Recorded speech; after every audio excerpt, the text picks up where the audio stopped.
Today's sponsor is Chepeco Maps. Now, their maps are absolutely amazing and beautiful. Here are three of them: a motte, a village, and woods. Now, just having these maps inspires adventures.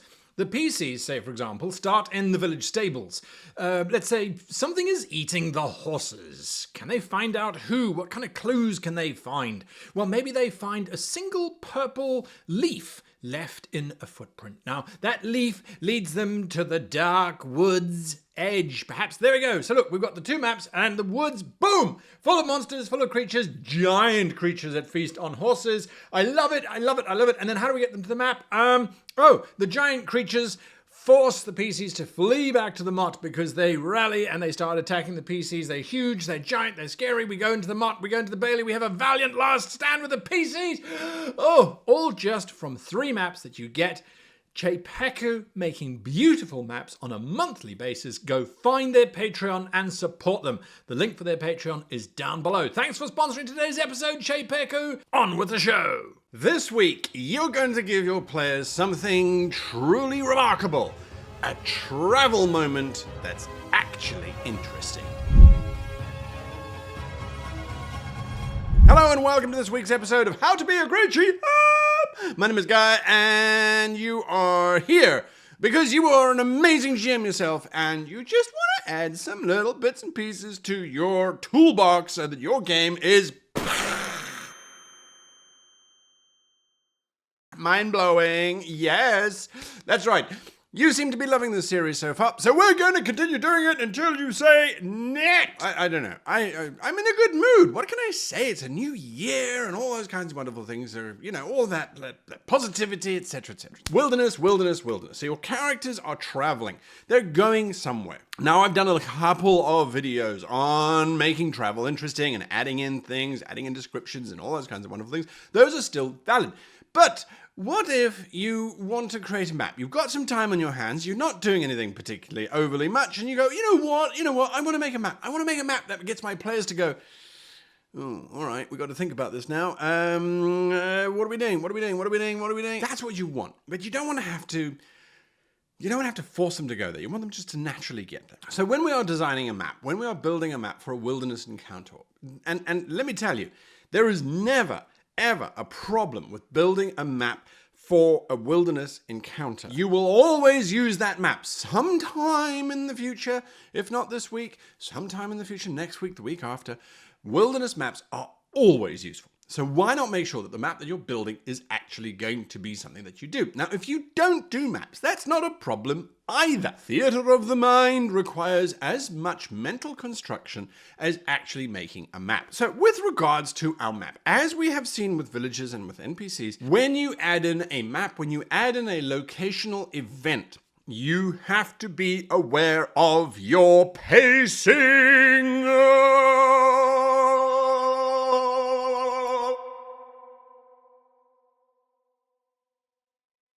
This is one of the fundamentals of DMing, and if you cannot get your pacing right, your game will be a yawn fest or your players will burn out and leave. It's so critical, so absolutely critical. So with regards to pacing, if your map that you are adding in, if your location that you are adding in is going to slow the pace down and the pace is already slow, stop watching this video. Okay, we don't want to slow the pacing down. We want our game to feel like there is a rhythm to it. There's a pace, there's a dance. You know, all those kind of wonderful things that one does when one is being eloquent and all those kinds of things. You want there to be a sense of pacing, whether it's to slow it down or whether it's to speed it up. That's entirely up to you. Now, and I have noticed in the comments, some people said, oh, well, I did find that a village actually speeds things up. It can do if you are a master of the game. It really can do. As with villages, wildernesses can speed up the process because instead of making your travel just a boring, well, you journey from point A to point B. That's very fast. There's no doubt about that. The pace is set. That is a super fast pace. But is it actually enriching your world space? Is it making your players feel as if they are actually working for their rewards, working for their loot, working for their treasure?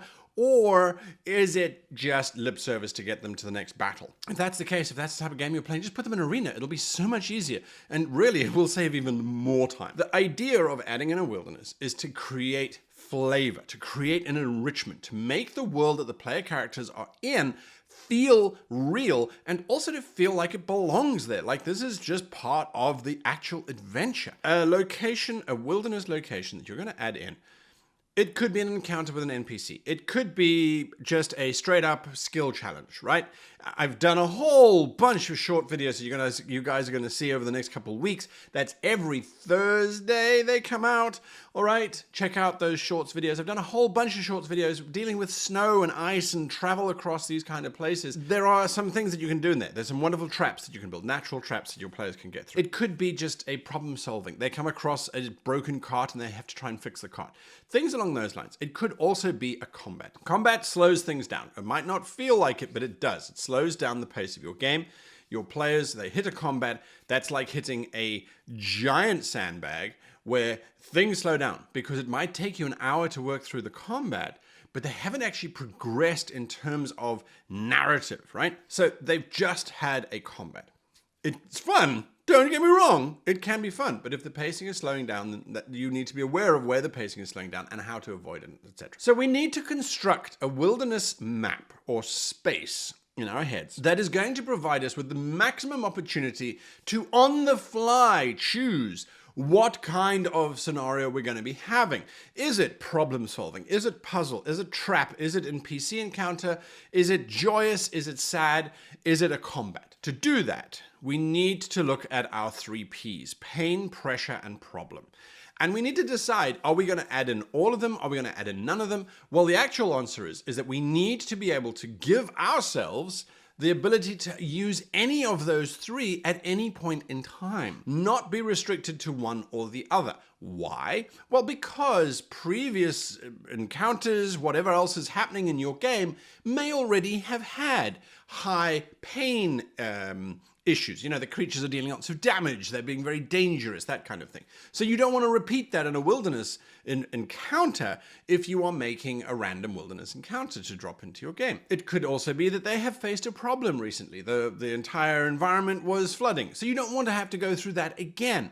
Or it could be that the entire place is about to be flooded, so they've got to get out, so there's some pressure on them. You've got to make sure that you are flexible so that A, it's not railroading, B, you are as surprised as the players are because you're going, right, well, this is what I need to keep my game moving forward, to keep my game interesting, to keep my game engaging. And so now I have the luxury of doing that. So I have made a map which I have used in 2 different games to 2 very different effects. And I've got it here. This is the map that I have made. I made this using a piece of software called Dungeon Fog, and Dungeon Fog allowed me to create this multi-layered road. It's literally just a little road that runs through a valley. So if I zoom in here, you'll see this little cart track winds between 2 hills. The road runs through that, runs past an ancient forgotten statue. What is that statue? We don't know what that statue's about. What's going on there? Don't know, don't care, not our problem. Help me! Is there more to it? Only if I need there to be more to it. Then we've got this 10, 15 foot wide river. Why 10 to 15 feet? Well, within most role-playing games, that's the maximum distance that heroes can jump. That's a huge distance, right? It's an absolutely mega distance to jump, especially if you're carrying stuff. How many TikTok, YouTube, Instagram, Facebook, how many videos have you watched of people trying to jump over a 3 foot wide stream and falling in it, whilst they're wearing sneakers, sweatpants, and practically nothing else? Even trying to jump across a little stream wearing hiking boots and hiking gear, it's difficult. A 15-foot stream in plate mail? I'm sorry, that's just not gonna happen. So the stream is already either a problem or a pressure for us, because that stream, to cross it, is going to have to they're going to have to slow down, they're going to have to figure out how to cross it, or that stream is only 1 foot deep and they can walk across it with impunity. There's no pressure, there's no problem whatsoever. They can move through. I only need to decide at the moment that I have launched this wilderness space. So the stream is there to add in some interest, Then the road continues down and passes. It forks, as a matter of fact, because a forking road is always an interesting choice. Do you go left? Do you go right? It allows one of the characters who's got pathfinding or survival or whatever the skill is that you're using to go, okay, yes, well, most people have gone to the left, so we should probably go to the right, or the right path seems to trail up into those distant mountains, which is the direction we're traveling in, or actually it's going to the left or to the right, etc., etc. You get the idea. So in this map, we've got lots of opportunities for ambushes on these hills that overlook the pathways, that fork over the river, that lean over the sides of this valley. We've got nice open spaces, relatively nice open spaces, for there to be anything. I could add in a gypsy camp into this open little field here next to the river, next to the road. It is a perfect campsite spot.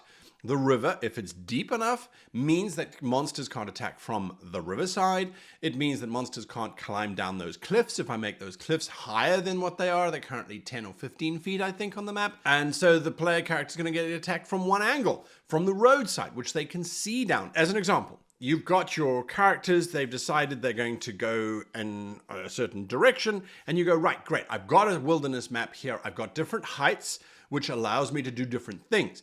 If I set something on the lower plane and the players are on a higher plane, they have to get from the higher plane down to the lower plane. That's a problem that they have to solve. It could be easily solvable insofar as there's a set of stairs or they've got rope and they can climb down that rope. Do you know how many times I have created characters to play in DM's games where I've got the rope, the quarterstaff, the caltrops, all of the usual little things that older role players, and I say this with love and respect, that role players from 2nd edition and 3.5 Dungeons & Dragons used to keep with them, because there seemed to be more focus on utilizing everything in the character's space. So even if it's just a case of, well, do you have rope? Yes, fantastic. You secure the rope around one of the trees, you climb down the rope, you've used your rope. Just allowing the player the satisfaction of knowing that what they spent time choosing as a piece of equipment, they have now had the benefit of using. That in its own is a reward. And I know it sounds like a simple little reward, but it is a reward. It's really, really, really gratifying to go, look at the rest of you. I have rope and you have to scrabble down here, or you could just use my rope. I mean, that's not the spirit of the game, and I hope you take that as just a joke. But the idea is you want to reward the players for being smart and for making the right decisions. So it could just be that. It could also be that the players arrive in this valley, because it is clearly a valley. I've designed it with a valley. There's hills all around the edges, different elevations. The players arrive on the lowest elevation. And I've decided that, you know what, they've been really lucky so far. They've triumphed in all of their combats super easily. They haven't really struggled with NPC interactions. So I don't need to give them either of those two in this wilderness encounter. What I need to do is I need to give them something that's going to challenge them. And perhaps that might be a major pressure, or maybe it's a major problem. So if I want it to be a pressure, it's super simple. As they are slowly crossing this little valley, the river suddenly starts to rise dramatically, a foot at a time. And they can see from the east-hand side or from the west-hand side of the map, there is this giant surge of meltwater somewhere in the mountains way off in the distance that they haven't seen, or maybe they've crossed in the past. That would be better. There has been a terrific thunderstorm and it has caused a flood. And so this whole valley is going to flood. So the PCs either have to backtrack, they have to try and climb out of this valley, in which case suddenly the climbing skills are a lot more in demand. They have to try and bunker down, they have to try and race across the valley before the waves arrive. It gives them something different that they can't just beat to death with dice. That's often a problem, is when the dice are just in the player's favors all the time, it can become a little bit mundane. Yes, you hit the creature. Yes, you kill the creature. Yes, the creature dies. So we want to add in something. So this gives us that flexibility to do that on the fly. So we've gone from peaceful river that's only a foot deep to suddenly in a little tsunami that's washing down this river.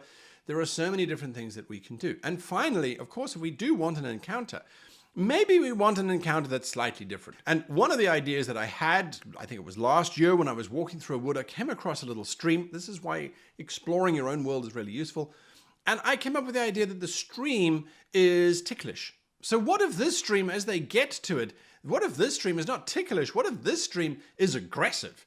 And it turns into a giant aquatic snake elemental thing and tries to eat anybody on the bridge. And the head that's in the middle of the valley, the stone head, remnant of a statue, is the last hero who tried to defeat the snake, a giant who was then petrified and turned to stone. I didn't have that idea when I was making the map. I was dropping down things to empower myself so that when it comes time to running my game, the map is doing the work for me. That's the whole point, is everything that you do should be building for yourself. It should be empowering you. It shouldn't be restricting you, going, oh, well, I've made this map, but I had such a specific idea when I was doing it that I can't change it now. Don't think like that. Enough for this week. Hit that like button, hit that subscribe button. If you like what we're doing here, let us know in the comments down below. Please, please really do that. And of course, as I said, the map was made in Dungeon Fog, which allows me to change things super easily. I can get rid of the fog, I can get rid of the river, I can change the course of the river, however I want to do it. I wish you and yours and all of my amazing patrons, big hearts to all of you. I don't know if it's cool to do that anymore or not, but you know what? I love all of you, even if you're just watching the show. Brilliant. Hope you've had a good transitionary period and a fantastic year of role-playing going forward. Until next time, happy gaming! Damn it!